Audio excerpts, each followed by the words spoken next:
And welcome to Chapter 5, Learning Objective 2, where we're going to continue to explore elasticity of demand. First of all, what we're going to do in this video is we're going to talk a little bit about those things that determine elasticity. And then we're going to talk a little bit about the ARC method of calculating elasticity. So let me go ahead, share my screen with you. There we go. Okay, so what determines elasticity of demand?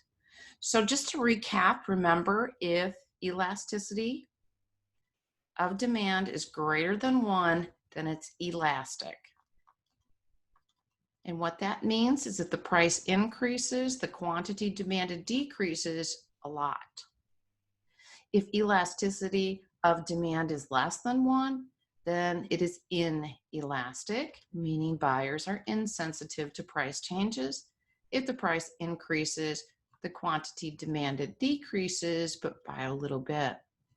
If the elasticity of demand is equal to 1, it is unitarily elastic. And if the price increases, the quantity demanded decreases by the same proportion, like a 1-to-1 change. Just to continue our discussion, when the price increases and the quantity demanded decreases in elastic demand, buyers are very sensitive to price changes. That means total revenue in this case will decrease.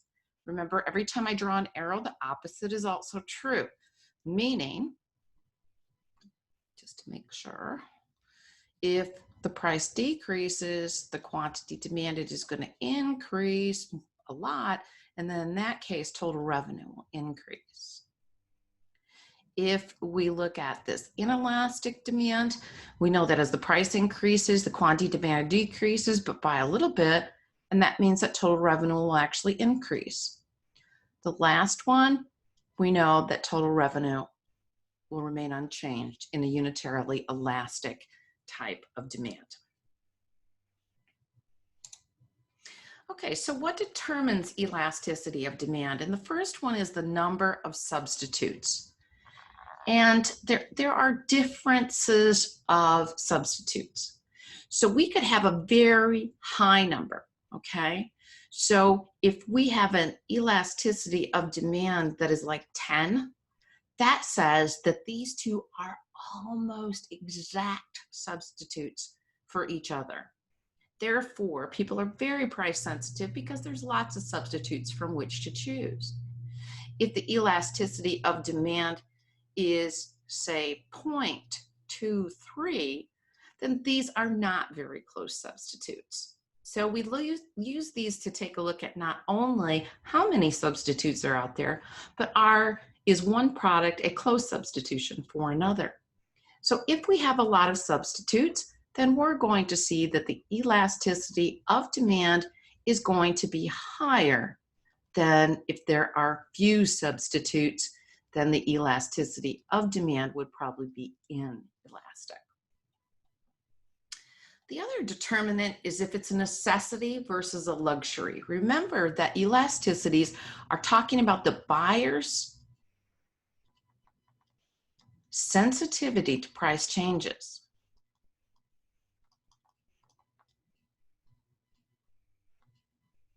Now, you can kind of use the first one, the availability of substitutes, and you can couple it with the second one. That's perfectly fine. So a necessity, something you have to have, for example, food, you have to have that to survive. But which foods? So that becomes a little different. But food in general, you have to have that to survive. Shelter.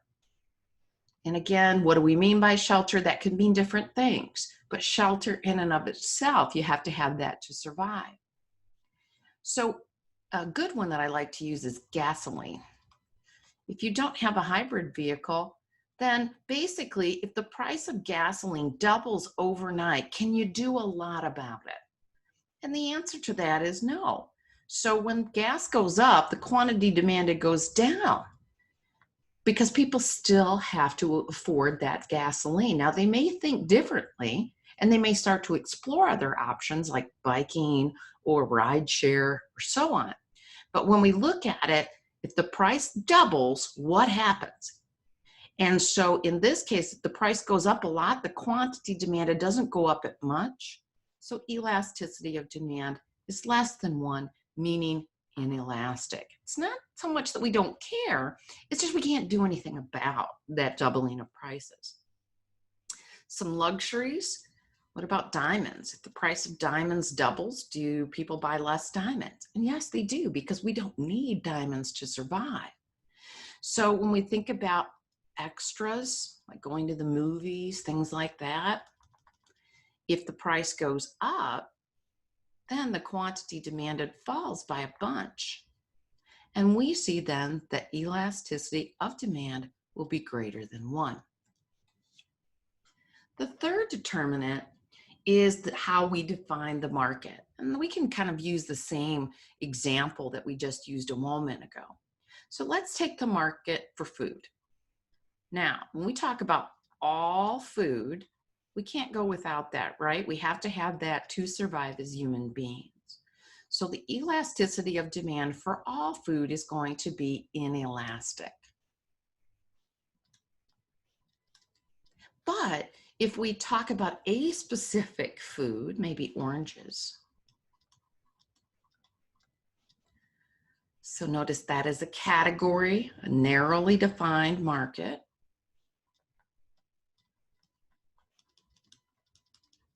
Then we can trade off oranges for maybe grapefruit or cuties or something like that. So our elasticity of demand is going to be greater than 1. We are going to be more elastic or more sensitive if the price of oranges doubles. We can seek out additional substitutes, and so we might demand more tangelos. I'm not even sure if that's how you spell tangelos, but it looks good to me. Okay. All right. The fourth determinant of demand is time horizon. And this you can think of, again, coupling it with the first one of availability of substitutes, is the time that you have to find a substitute.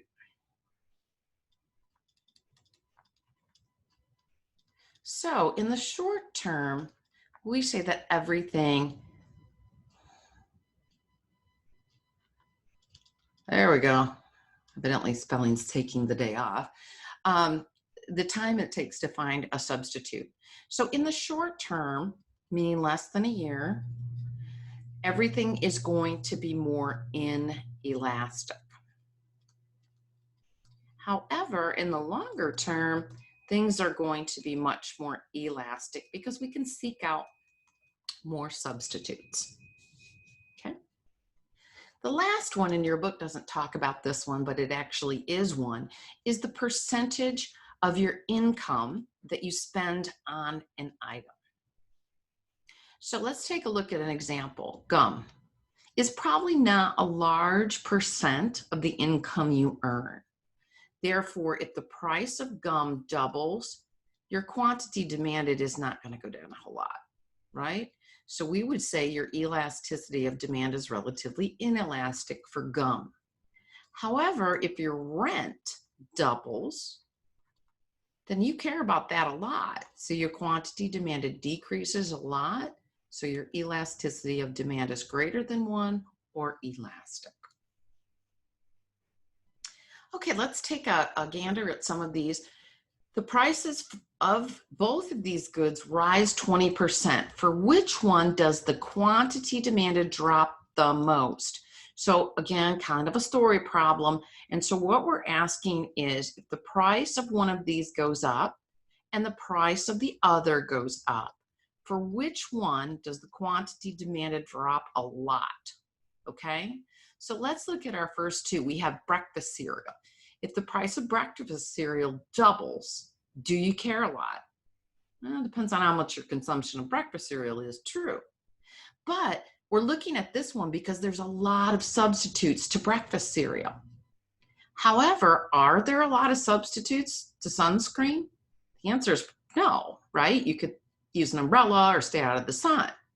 So in looking at this one, breakfast cereal has more substitutes, so therefore the quantity demanded would drop the most of breakfast cereal. That one would have a more elastic demand than, say, sunscreen, which is going to have a more inelastic demand. Okay, second one, blue jeans versus clothing.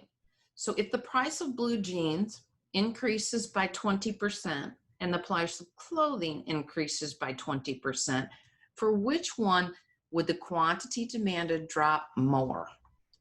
Okay, so when we think about it, we can go back to the first one, close substitutes, or we can look at narrow versus broad classifications.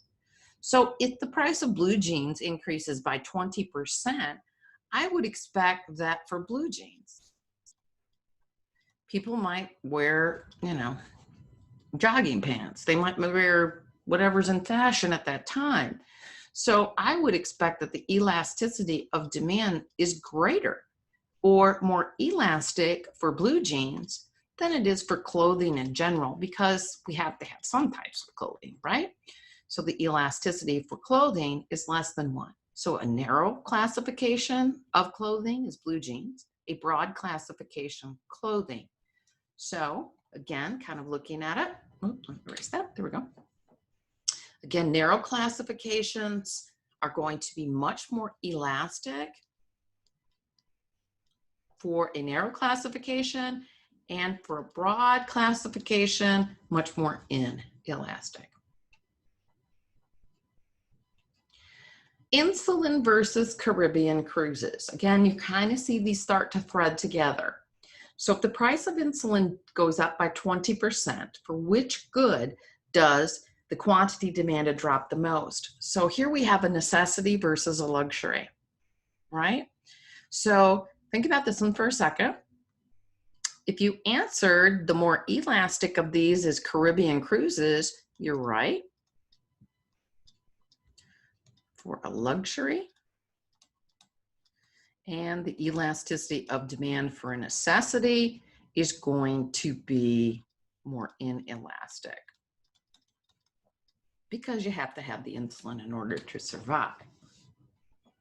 Again, think of it in terms of buyer sensitivity to price changes, not if they care or not, but is it a substitute? Is it something they can go without or not? Okay, so again, diabetics, we would say elasticity of demand is more inelastic. Luxury elasticity of demand is more elastic. Okay, gasoline in the short run versus gasoline in the long run. If the price of gas increases by 20%, where can you make more changes? Where can you seek out substitutes? And again, one of the things we know is that everything in the short term is more inelastic than the long term, which tends to be more elastic. Okay, oops.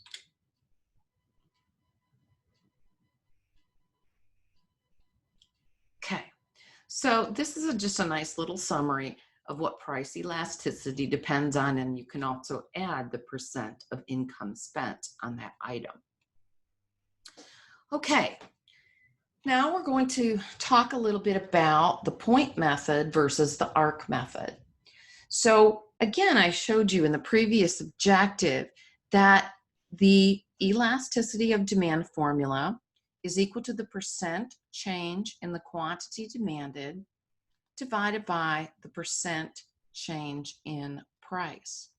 Now, most of us are familiar with how to get a percent change in mathematics. The problem with this approach is it kind of depends on where you start from and where you end up.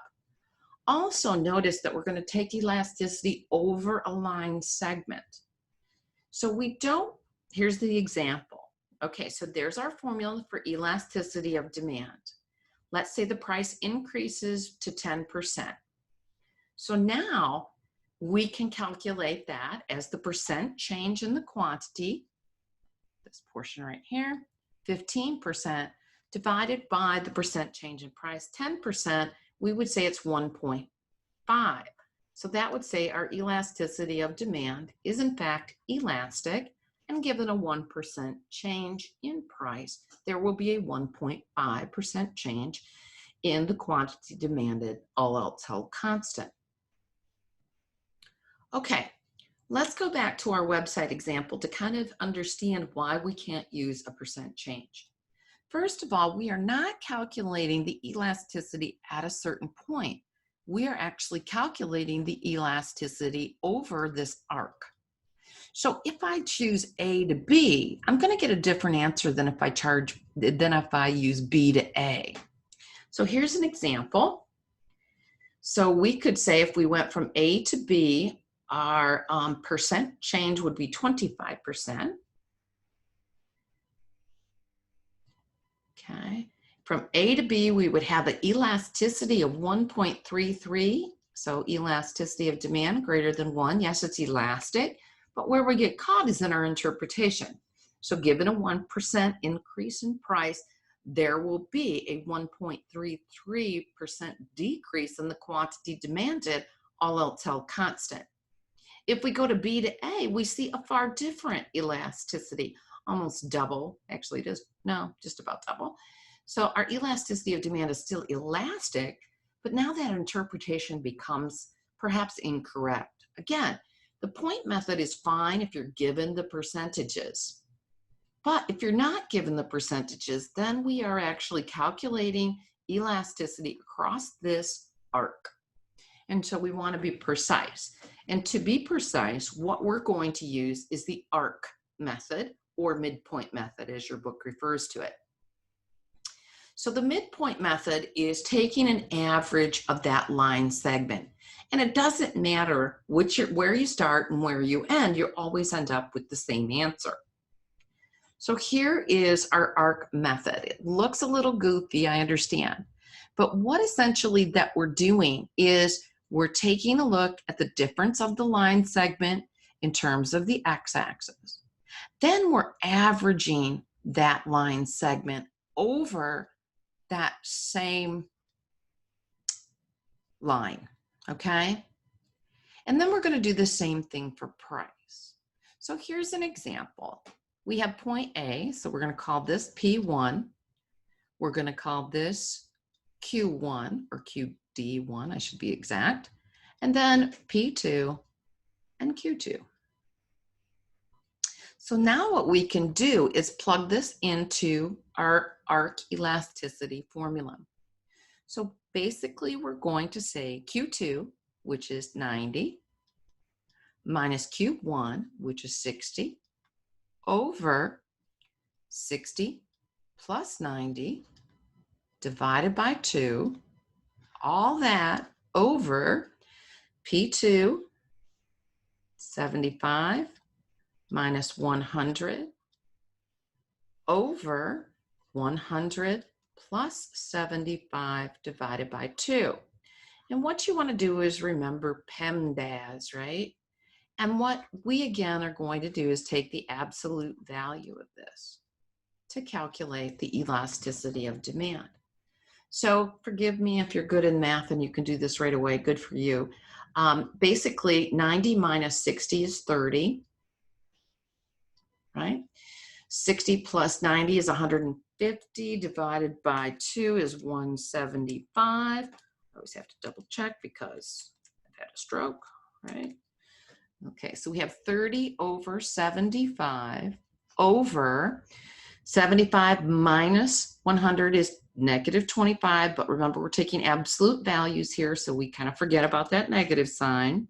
175 divided by 2 ends up being 87.5. Now I'm going to take the 30 and divide it by the 75. And that's going to be 0.40. I'm going to take the 25, divide that by 87.5, and that ends up being 0.2857. If I wanted to, I could multiply that by 100 and express it as a percentage, and I get what I'm kind of used to seeing. So I would say that I have 40% as my percent change in the quantity demanded divided by 28.57% change in price. And once I actually do that math, 0.4 divided by 0.2857, I end up with an elasticity of demand of 1.4. And that's as far as I'm going to go because it's 0.001, but that's fine. So here's my elasticity. So now we have to interpret it. The elasticity of demand is greater than 1, which means this product is elastic. So we could say given a 1% change in price, there will be a 1.4% change in the quantity demanded, all else held constant. The other thing we can use elasticities to do is to kind of uncover what it is that we're talking about. So because the elasticity of demand is 1.4, maybe I can make some hypotheses about this particular product. There's probably many substitutes.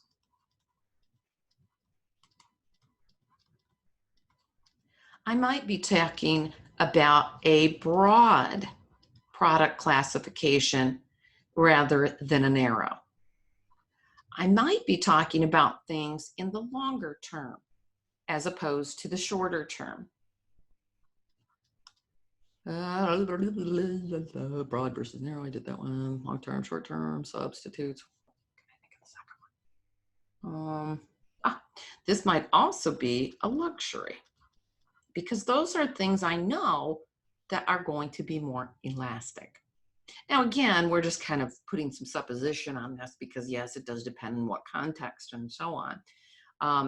For the last one, is this a large percentage of income or a small percentage of income? It's probably something that's a large.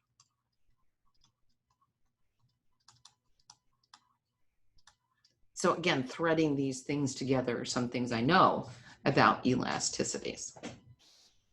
Okay, let's try our hand at another. Here we have a price elasticity of hotel rooms. If the price is $70, the quantity demanded is 5,000. If the price is $90, then the quantity demanded is 3,000. So here's our question. It's not asking me the question. What is the elasticity of demand and what do we know about it? So again, we're going to use the elasticity of price and we're going to say the percent change in the quantity demanded divided by the percent change in price. Now remember, we're going to use the ARC method here. So essentially we have elasticity of demand is equal to Q2 minus Q1 over Q1 plus Q2 divided by 2 over P2 minus P1 over P1 plus P2 divided by 2.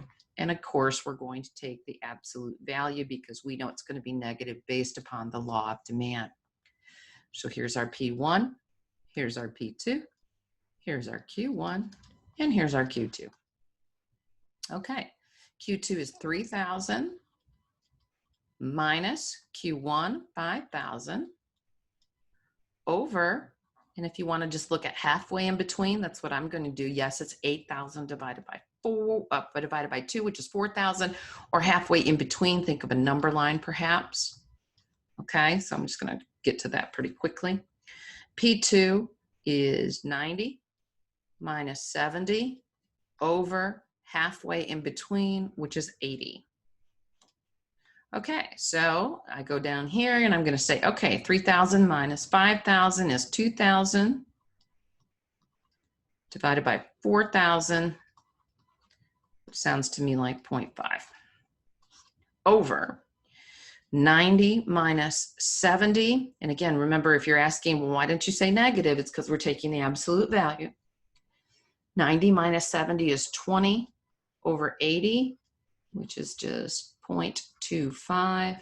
So our elasticity here would be elasticity of demand is equal to 2. Okay, so is this elastic, inelastic, or unit elastic? It is elastic. We know that given a 1% change in price, there will be a 2% change in the quantity demanded, all else held constant. Additionally, because we're talking about hotel rooms, we could make some predictions or some hypotheses perhaps about who these people are. They're probably vacationers, right? Because who is the inelastic side? That the inelastic buyers that need hotel rooms, they're more business travelers that don't have flexibility with dates and times. Okay, this might be the only hotel in that market, right? So very few competitors. Nope, let me back up. This is one of several hotels, right? So there are a multitude of hotels to pick from, right? Because that would mean that we're more price sensitive, and that's exactly what we're saying here is we're elastic. Therefore, there's lots of hotels. They charge too much, we just go somewhere else. There also might be looking at this in the long term versus the short term. And we kind of did necessity versus luxury. And we're not talking about all hotels here. We're just talking about one type of hotel in this particular example. So a narrow versus broad. So we're probably using a more narrow classification. Makes sense? Hopefully. Okay, so here's our answers. Yep, 2. And again, we interpret that, and I'll give you this one more time, this boilerplate. So given a 1% change in price, there will be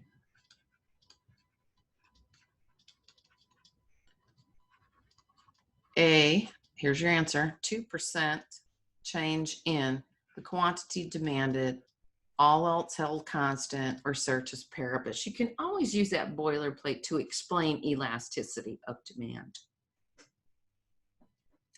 Okay, cool. All right.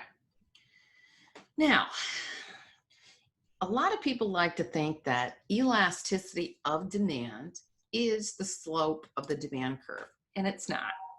They're related, but they are not exactly the same thing. So let me go ahead and share my screen with you, and we're going to look at some different types of demand curves and take a look at their elasticity. One thing I want you to know is that the flatter the curve, the more elastic that particular curve will be. So on the test, I might ask you, I might draw a demand curve, quantity, price, and I might draw demand A, and I might draw, let's see, demand B. Which one is more elastic?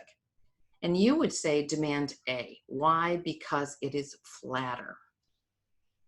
Okay? Now, there are different types of demand curves, and we can see them from perfectly horizontal, perfectly vertical, and any space in between. So here we have a perfectly inelastic demand curve in A.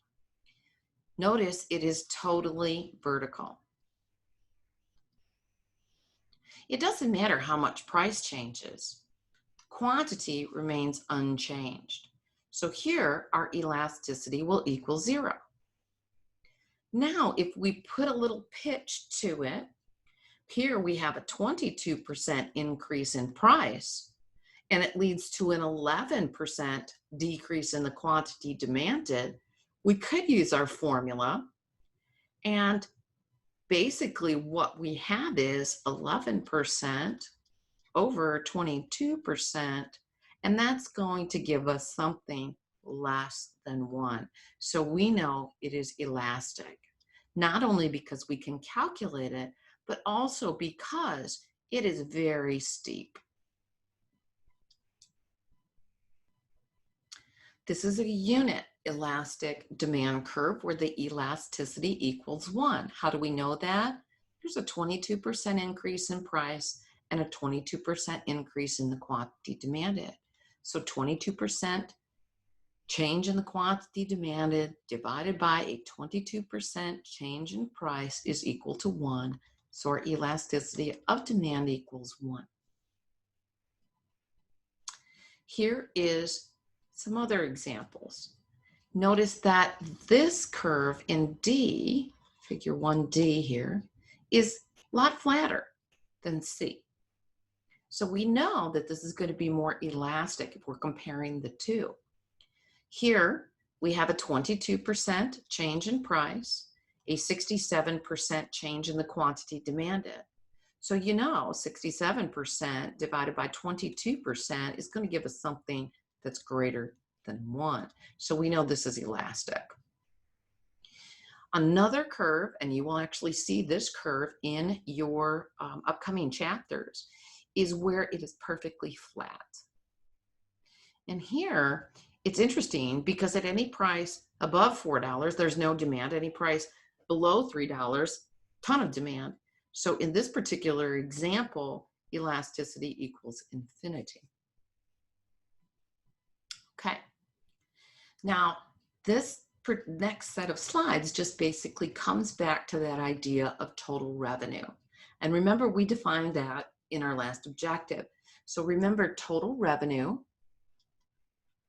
is just price times quantity. And we looked at that in our example of the websites. If demand is inelastic or less than 1, then we know that as the price increases, the quantity demanded is going to decrease, but by a wee little bit. So that must mean that total revenue increases. Now, again, this is for a price increase. A decrease would be the opposite effect. If demand is elastic, then our elasticity of demand is greater than 1. If the price increases, the quantity demanded is going to go down a bunch. So then we know total revenue would decrease. So just something to keep in mind. Now, many times in economics, we talk about the demand curve and its relationship in the overall graph.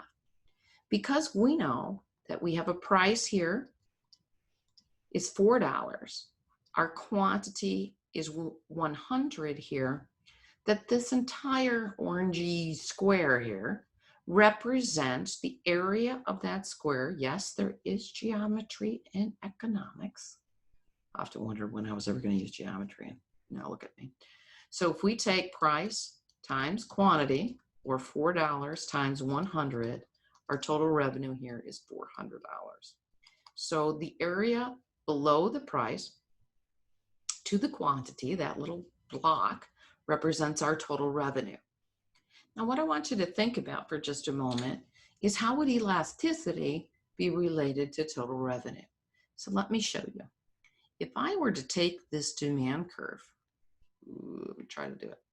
There we go.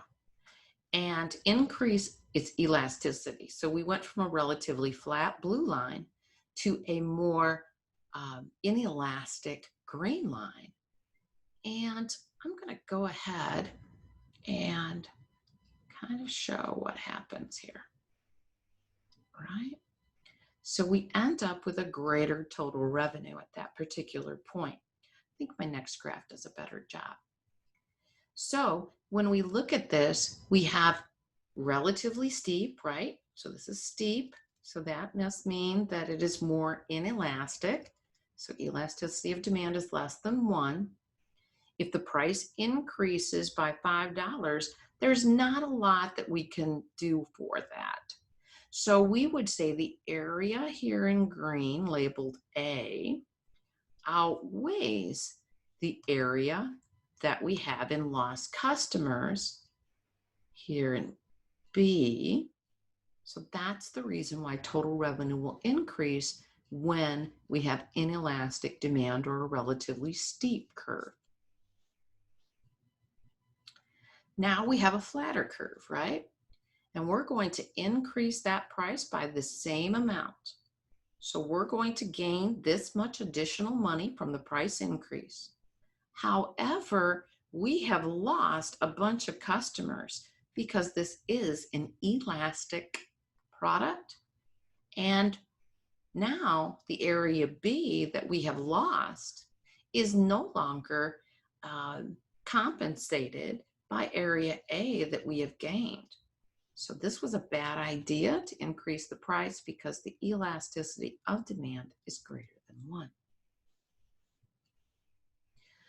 I kind of like this, I love the arrow kind of thing. So basically, when demand is inelastic, price and total revenue will move in the same direction. Okay, so inelastic. When it's elastic, they will move in opposite directions. And again, it remains constant in a unitarily elastic state. Okay, let's try our hand one more time. Pharmacies raise the price of insulin by 10%. Does total expenditure of insulin rise or fall? As a result of a fare war, the price of a luxury cruise falls 20%.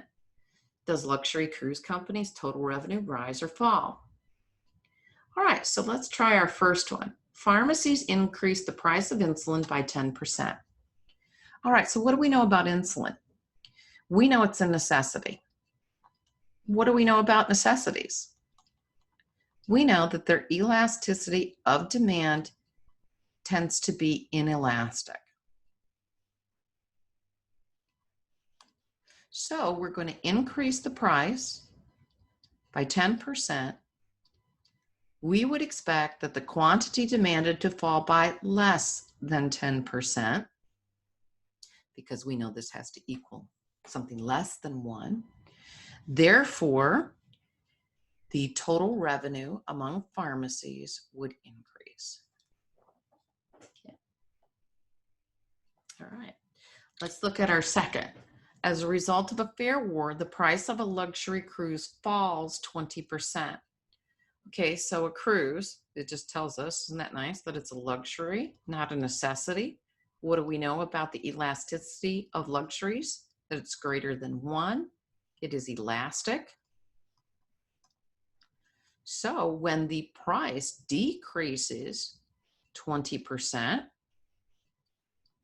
what's going to happen to the quantity demanded? It's going to rise by more than 20%. So therefore, total revenue will end up increasing. Okay, let's just make sure we're right. Expenditure rises. Total revenue rise or fall. And since demand is elastic, revenue rises. Okay. So again, when we talk about these curves, we do look at the slope of them to determine demand or supply, but they're not exactly the same. And so one thing I want to do is to show you in a demand curve, it passes through different points of elasticity. So here we have one curve, right? This demand curve. And there are points that are elastic. There are points which are unitarily elastic. And there are points that are inelastic. That's why we're going to prefer to use the ARC method, because what if you're computing points here and here, and you're in an elastic but in an inelastic region? So that's why we kind of use that midpoint method. So this is just another description of looking at elasticities. Again, you'll see at higher prices, we tend to be more elastic. And you might think about why that is. At other prices, we're more unit elastic. And at lower prices, we tend to be more inelastic. Okay, that's the end of Objective 2. And I'll see you back in Objective 2A, where we're going to talk about this a little bit more. Thanks for your time and attention.